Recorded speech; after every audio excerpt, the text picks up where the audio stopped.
ఒక గ్రామంలో ఒక బ్రాహ్మణుడు ఉండేవాడు. అతను అమాయకుడు, చాలా మంచివాడు.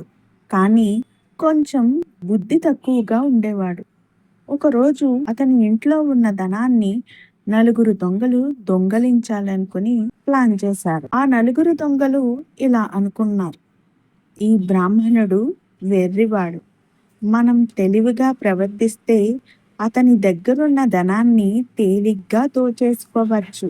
అందుకోసం వాళ్ళు రాత్రికి అతని ఇంటి దగ్గరకు వచ్చారు. బ్రాహ్మణుడు వాళ్ళని చూసి అడిగాడు: మీరు ఎవరు? ఆ దొంగలు, మేము మీకు సేవ చేసేందుకు వచ్చిన గోవింద భక్తులం. మేము మీకు రాత్రికి పహారా కాస్తాం. బ్రాహ్మణుడు ఎంతో ఆనందపడి, ఓ, మీరు భక్తులైతే మీరు ఇంట్లోకి రండి అని చెప్పి వారిని ఇంట్లోకి ఆహ్వానించాడు. బ్రాహ్మణుడు నిజంగా అమాయకుడు అయినప్పటికీ అతనికి కొంత తెలివి కూడా ఉండేది. అతను దొంగల మాటలు విన్నాడు.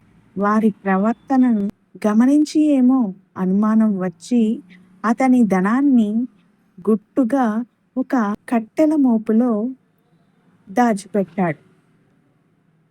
ఆ రాత్రి దొంగలు బ్రాహ్మణుడు నిద్రపోయాడనుకొని అన్నీ సర్దుకున్న వేళ బ్రాహ్మణుడు మేలుకొని ఇలా అరిచాడు: ఓయ్ నలుగురు దొంగల్లారా! నన్ను మూర్ఖుడనుకుంటే పొరపాటే. మీ ఉద్దేశం నాకు తెలుసు.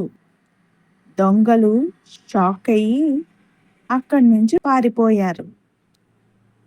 ఇందులో నీతేంటంటే, అమాయకత అంటే బుద్ధిలేనితనం కాదు.